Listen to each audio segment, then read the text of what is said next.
आप सभी को नमस्कार। व्याख्यानमाला के इस सेशन में आप सबका स्वागत और अभिनंदन। आज हम चर्चा करेंगे मलिक मोहम्मद जायसी, जो भक्तिकाल के कवि हैं, उनकी पद्मावत में प्रेम भावना के बारे में। दोस्तों, मलिक मोहम्मद जायसी हिंदी साहित्य के भक्तिकाल के एक जाने माने कवि रहे हैं। चूँकि भक्तिकाल में अनेक प्रकार के साहित्य की रचना हुई और एक लंबा कालक्रम उनका चला। 1350 से 1750 के बीच का जो काल माना जाता है, वो काल भक्तिकाल का नाम हम उसे देते हैं। इसका अगर वर्गीकरण करें, क्योंकि अनेक धाराएं चली हैं, तो भक्तिकाल की मुख्यतः दो धाराएं रही हैं। एक निर्गुण काव्य धारा और दूसरी सरगुण काव्य धारा। निर्गुण काव्य धारा की भी दो धाराएं चली, जिनमें एक ज्ञान मार्गी शाखा और दूसरी प्रेम मार्गी शाखा। और दूसरी तरफ सरगुण जो धारा थी, वह भी दो धाराओं में आगे जाकर के तब्दील हुई, जिनमें एक राम भक्ति धारा और दूसरी कृष्ण भक्ति धारा। तो ये पूरा का पूरा जो कालखंड है, वो अनेक धाराओं में विभक्त होता चला गया।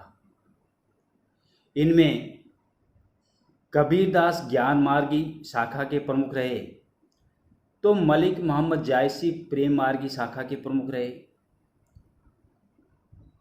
तुलसीदास राम भक्त धारा को लेकर के आगे चले, तो सूरदास कृष्ण भक्ति धारा को लेकर के आगे बढ़ते चले गए। जायसी प्रेम मार्गी शाखा के कवि हैं, इसलिए इनके काव्यों में प्रेम की भावना का विशेष रूप से विद्यमान होना स्वाभाविक लाजमी है।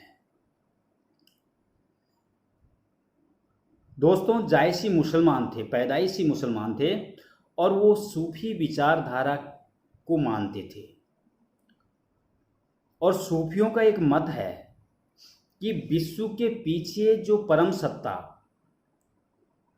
छिपी हुई है, वह विश्व में जो सौंदर्य दिखाई देता है हमको, चारों तरफ के वातावरण में जो चीज़ें वास्तविक दिखाई देती हैं, वह उसी सौंदर्य का प्रतिबिंब है, प्रतिछाया है। ऐसा सूफी कवि मानते आए हैं। मनुष्य की आत्मा को इस परमात्मा को पाना है। आत्मा का परमात्मा से मिलन, यही इसका प्रमुख उद्देश्य हुआ, ऐसा सूफी कवि मानते हैं। संसार जब आत्मा परमात्मा से मिल जाती है, तो सांसारिक बंधनों से वो मुक्त हो जाती है। मनुष्य प्रेम से उस परमात्मा को प्राप्त कर सकता है, दिव्य बन सकता है, और जन्म मरण के बंधनों से मुक्त होकर के मोक्ष की प्राप्ति कर सकता है। जायसी इसी सूफी काव्य धारा के जनक माने गए, संत माने गए।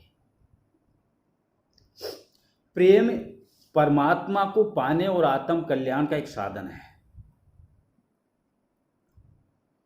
और यही विचार उन सूफियों का रहा है, यही मत रहा है कि परमात्मा से प्रेम करो, उन्हें प्राप्त करो और संसार के बंधनों से छूट जाओ। ऐसा सूफी कवि मानते थे, और उसी परंपरा को कायम बनाए रखा मलिक मोहम्मद जायसी ने प्रेम के बारे में। वे कहते हैं कि मनुष्य प्रेम के द्वारा स्वर्गीय बन सकता है, बन जाता है, नहीं तो एक मुट्ठी भर राख के सिवा और कुछ भी नहीं है। जो इस प्रेम पथ पर चलकर के आगे पहुंच जाता है, उस ईश्वर को प्राप्त कर लेता है, उसे फिर इस मिट्टी रूपी संसार में आने की आवश्यकता नहीं है। वो जन्म जन्मांतर के बंधनों से मुक्त होकर के उस ईश्वरीय परमात्मा में विलीन हो जाता है, और उसका वो जो आने जाने का जो चक्र है, वो चक्र समाप्त हो जाता है।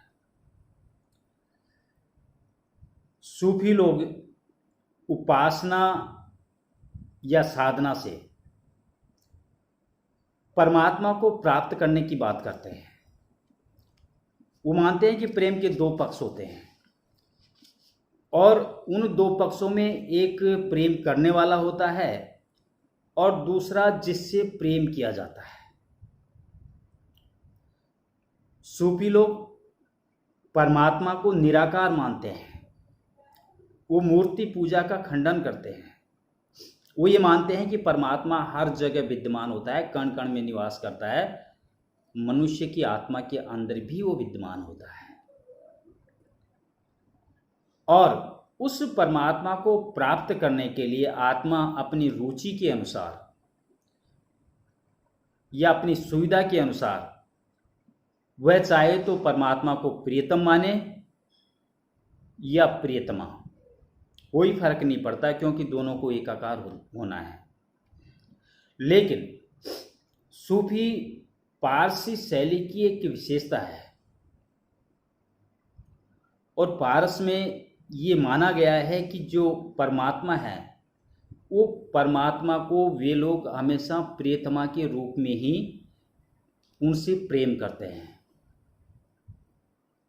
भारत में हिंदुस्तान की जो संस्कृति है उस संस्कृति में परमात्मा को प्रियतम या पति माना गया है। जैसे कि कबीरदास के दोहों से हमें ज्ञात होता है, कबीरदास जैसे मानते हैं कि वो परमात्मा को अपना प्रियतम मानते हैं। लेकिन यहाँ पर उल्टा है। यही अंतर है सूफी काव्य की और संत काव्य परंपरा दोनों की।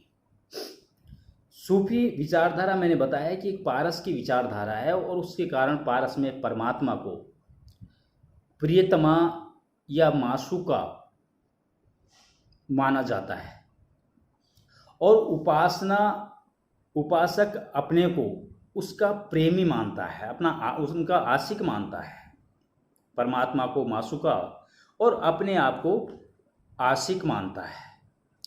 यह सूफी प्रेम पद्धति का पारसी प्रभाव है जिसके कारण ये परंपराएं चली। और चूंकि जायसी स्वयं भी सूफी कवि है तो संत काव्य परंपरा और सूफी काव्य परंपरा में प्रेम तो एक जैसा है, लेकिन ईश्वर को मानने की जो पद्धति है प्रियतम और प्रियतमा की, ये ठीक विपरीत है।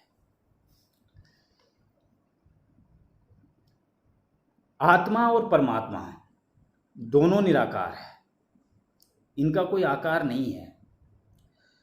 उनका परस्पर जो प्रेम है वो प्रेम भी निराकार है।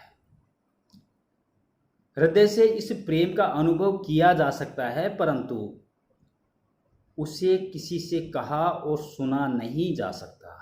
वो अनिर्वचनीय है, महसूस किया जा सकता है और उसको महसूस करने के लिए ज्ञानेंद्रियों को जगाने की आवश्यकता नहीं है क्योंकि ये संवेदना और भावनाओं का खेल है। इसे जनसाधारण के सामने किस तरह प्रस्तुत किया जाए, कैसे लोग उन भावनाओं को महसूस कर सकें, इसके लिए सूफी कवियों ने लौकिक प्रेम कथाओं का आधार लिया और उन्होंने लौकिक प्रेम कथाओं के पात्रों के द्वारा उस अलौकिक प्रेम या आत्मा और परमात्मा के प्रेम का वर्णन किया ताकि व्यक्ति उन भावनाओं को समझ सके, उन लौकिक पात्रों के माध्यम से ईश्वर तक पहुंचने का रास्ता ढूंढ सके।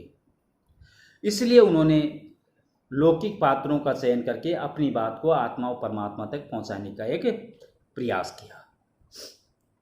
क्योंकि जायसी सूफी कवि हैं, उन्होंने भी ऐसा ही किया और उन्होंने पद्मावत नामक प्रेम काव्य की रचना की, उन्हें लिखा।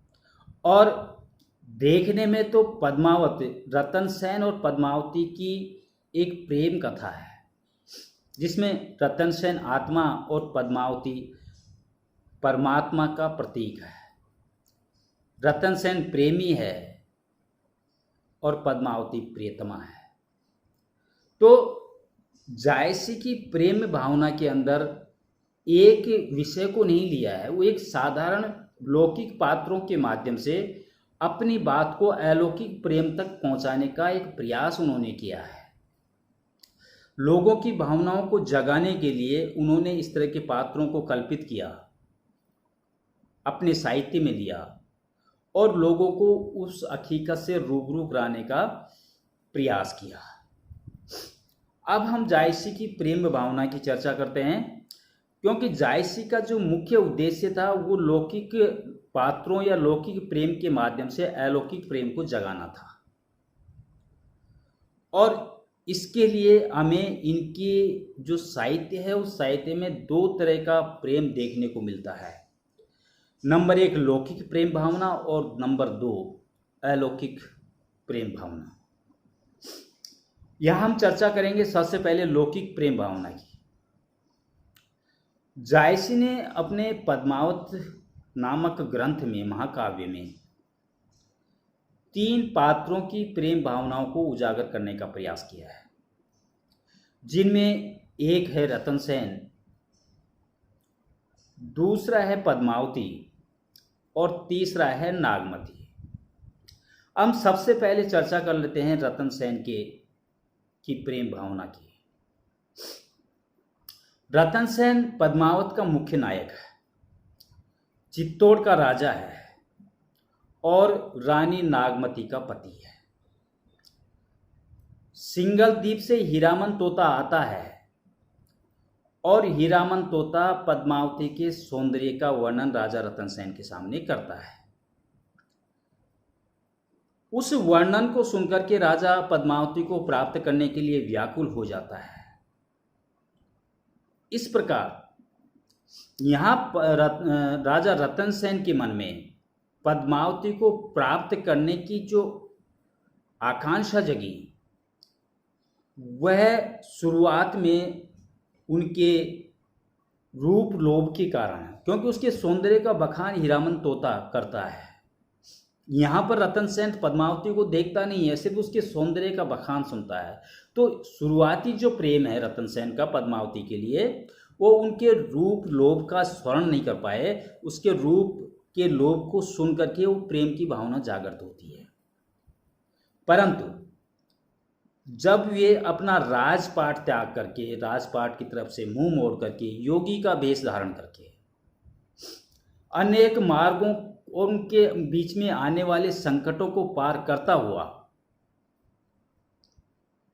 सिंगल द्वीप पहुंचता है, तो इससे, क्योंकि अनेक प्रकार के कष्टों का वो सामना करता है मार्ग में, जिससे उसके प्रेम में वैराग्य की भावना, त्याग की भावना, कष्ट सहिष्णुता और साहस आदि भावना पनपने लगती है। सिंगल द्वीप पहुंच करके पार्वती के द्वारा रतन सेन की परीक्षा ली जाती है। रतन सेन उस परीक्षा में खरा उतर जाता है और वो कहता है कि मुझे पद्मावती के अलावा और कुछ भी नहीं चाहिए। राजा गंधर्व सेन के द्वारा राजा रतन सेन को सूली पर चढ़ाने का आदेश दिया जाता है, लेकिन रतन सेन अपने प्रेम पर अडिग रहता है, दृढ़ रहता है और अंत में उस प्रेम की विजय होती है और प्रेम की विजय के तहत पद्मावती से विवाह हो जाता है। इसके बाद रतन सेन को नागमती का संदेश प्राप्त होता है और संदेश को सुनकर के वो वापस से चित्तौड़ के लिए रवाना हो जाता है। इससे ये भी जाहिर होता है, ये पता चलता है कि वो एक कर्तव्य परायण पति भी है। जब वो चित्तौड़ पहुंचता है तो चित्तौड़ पहुंच करके नागमती और पद्मावती के बीच में झगड़ा होता है। वह दोनों को बराबर परस्पर समझाता है और जब वो समझाता है तो किसी एक का पक्ष नहीं लेता और दोनों के झगड़े को शांत करता है। इसके बाद जब सुल्तान अलाउद्दीन पद्मावती को पाने के लिए चित्तौड़ पर चढ़ाई करता है, तो अपने प्रबल शत्रु के सामने अपने घुटने नहीं टेकता, वह बराबर उनसे लोहा लेता है और अपनी पत्नी की रक्षा के लिए अपने संपूर्ण उत्तरदायित्व को पूरा करने का प्रयास करता है। इसके बाद जब राजा रतन सेन दिल्ली के शासक अलाउद्दीन खिलजी के चंगुल से बचकर के वापस आता है, तो उसे जब पता चलता है कि उसकी अनुपस्थिति में राजा देवपाल ने पद्मावती को प्राप्त करने के लिए एक दूती को संदेश वाहक के रूप में भेजा, तो उसका खून खोल उठता है। वह प्रेम का अपमान सहन नहीं कर पाता और देवपाल पर तुरंत चढ़ाई कर देता है और युद्ध में वीर गति को प्राप्त कर जाता है। इस प्रकार रतन सेन की जो प्रेम भावना शुरुआती रूप में रूप लोभ के कारण प्रारंभ होती है, परंतु अंत तक आते आते उनका वो प्रेम वीरता, साहस और बलिदान को प्रदर्शित करता हुआ एक आदर्श प्रेम की चरम सीमा को छूता हुआ नजर आता है। तो जायसी की प्रेम भावना का जो पहला पात्र है, लौकिक प्रेम भावना का, वो राजा रतन सेन जो अपने प्रेम पर खरा उतरता है। अब इसके दूसरे पात्र को हम लेते हैं, पद्मावती की प्रेम भावना। पद्मावती पद्मावत की नायिका है, सिंगलदीप की राजकुमारी है और सुंदरता में वो अपनी बराबर उस जगह कोई नहीं है, किसी की सानी नहीं है। वह युवती हो जाती है। उसका हीरामन तोता राजा रतन सेन को सिंगलदीप लाता है और पद्मावती जब रतन सेन के बारे में सुनती है तो उसे पाने के लिए तड़प उठती है। यहां पर रानी जो राजकुमारी पद्मावती है, उसका प्रेम प्रारंभ में काम पीड़ा से उत्प्रेरित दिखाई देता है, परंतु जब रतन सेन को सूली पर चढ़ाने का आदेश दिया जाता है और वो सुनती है, तो वह भी अपने प्राणों को त्यागने के लिए तत्पर हो जाती है। अब उनके प्रेम में बलिदान भावना की चमक यहां पर दिखाई देती है। उनका प्रेम सफल होता है और रतन सेन पति के रूप में उन्हें मिल जाते हैं। पद्मावती रतन सेन के साथ में चित्तौड़गढ़ आती है। नागमती से उनकी नहीं पड़ती, झगड़ा होता है, लेकिन रतन सेन के समझाने पर दोनों मिलकर के रहती है, प्रेम के साथ रहने लगती है। यहां पर पद्मावती के प्रेम में सोतिया ढा की बू नजर आती है, लेकिन रतन सेन के समझाने के बाद उनका जो प्रेम का रूप बदलता है, वो संयत प्रेम की को सूचित करता है। जब रतन सेन अलाउद्दीन के द्वारा बंदी बना लिए जाते हैं, उस स्थिति में पद्मावती हाथ पर हाथ रख करके नहीं बैठती। वह उन्हें छुड़ाने का भरसक प्रयास करती है। वो गोरा बादल के घर जाती है और उन्हें प्रेरित करके रतन सेन को अलाउद्दीन खिलजी की जेल से मुक्त करवाती है। जब देवपाल की दूती पद्मावती को देवपाल की रानी बनाने का प्रस्ताव लेकर के पद्मावती के यहाँ आती है, तो यहाँ पद्मावती के प्रेम की तेजस्विता झलकती है। वह दासी के असली रूप को जब पहचानती है तो उन्हें आड़े हाथों लेती है, फटकारती है। और जब रतन सेन दिल्ली से मुक्त होकर के वापस आते हैं चित्तौड़गढ़ के लिए, तो देवपाल के द्वारा की हुई दृष्टता का वो बखान करती है, बताती है, और जिसके कारण देवपाल के साथ युद्ध करने से रतन सेन भी वीर गति को प्राप्त हो जाते हैं और वह रतन सेन के साथ चिता पर चढ़ करके सती हो जाती है।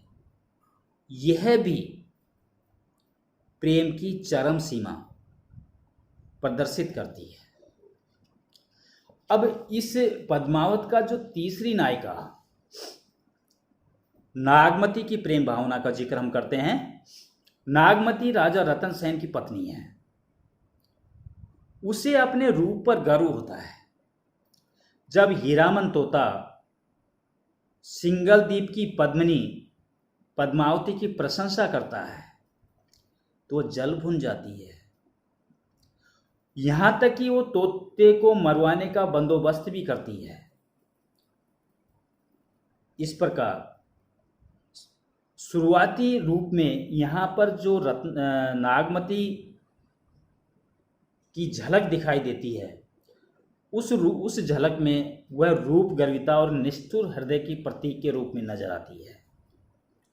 परंतु जब रतन सेन चित्तौड़ छोड़कर के सिंगलदीप को चला जाता है तो विरह की आग में तप करके शुद्ध हो जाती है। वह अपना संपूर्ण रानीपन भूल जाती है और सूखकर दुबली पतली हो जाती है। उसका ये विरह सचमुच बड़ा मर्मस्पर्शी है जो पद्मावत को चार चांद लगाता है। रतन सेन लौट करके सिंगलदीप से चित्तौड़गढ़ आते हैं। नागमती और पद्मावती के बीच में विवाद होता है, लेकिन पति के द्वारा समझाने पर वो संयत और संयमित हो जाती है। अंत में रतन सेन की वीरगति होने के कारण वह भी उनके साथ सती होकर अपने प्रेम की उज्जवल ज्योति को बिखेर देती है। इस प्रकार जायसी ने रतन सेन के एक आदर्श प्रेम का चित्रण किया है। उसमें अनन्यता, दृढ़ता, कष्ट सहिष्णुता, वीरता, साहस और बलिदान की जगमगाहट है। दूसरी तरफ पद्मावती और नागमती का जो प्रारंभिक प्रेम है वो अशुद्धता है। उस प्रेम में जो धीरे धीरे वो अशुद्धता समाप्त हो जाती है और फिर दोनों का प्रेम सतीत्व की छटा को देखता हुआ प्रतीत होता है। तो ये लौकिक प्रेम की झलक जायसी के साहित्य में दिखाई देती है। अब हम उसके दूसरे रूप की चर्चा कर लेते हैं कि जायसी इस कथा के माध्यम से जो अलौकिक प्रेम में प्रदर्शित करना चाहते हैं, दिखाना चाहते हैं, वो उनका कैसा है, क्या कहना चाहते हैं जायसी यहाँ पर। पद्मावत में रतन सेन और पद्मावती की एक सीधी सी कथा है, परंतु रतन सेन और पद्मावती यहाँ पर आत्मा और परमात्मा के प्रतीक रूप में भी है। इसमें उनका लौकिक प्रेम अलौकिक प्रेम में बदल जाता है। पद्मावती सिंगलदीप में रहती है और वो परमात्मा के रूप में या मलिक मोहम्मद जायसी उन्हें देखते हैं। दूसरी तरफ रतन सेन चित्तौड़गढ़ रहते हैं और जायसी में वो आत्मा के प्रतीक के रूप में देखते हैं। हीरामन तोता गुरु के प्रतीक में यहां पर झलकते हैं।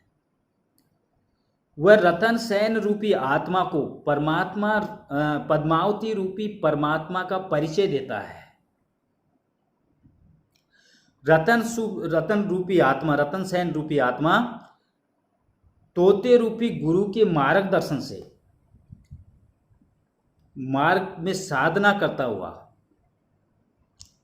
अनेक प्रकार की विघ्न बाधाओं को पार करता हुआ वो सिंगलदीप पहुंचता है, उस परमात्मा के लोक पहुंचता है।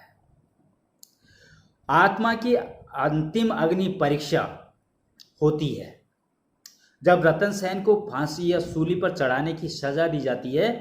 वो ऐसा लगता है कि वो आत्मा की परीक्षा हो रही है और फिर पद्मावती रूपी परमात्मा से उनका विवाह हो जाता है और वो दोनों एकाकार हो जाते हैं।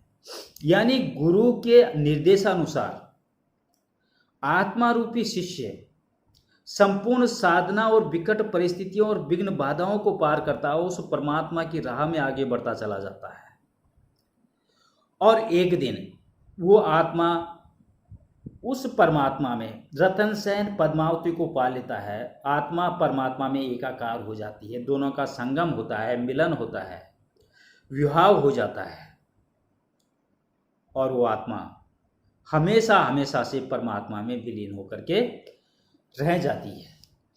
इस प्रकार हम देखते हैं कि प्रेम भावना का लौकिक पक्ष और अलौकिक पक्ष का जायसी ने अपने काव्य में एक साथ बहुत सुंदर और बहुत सरस चित्रण किया है।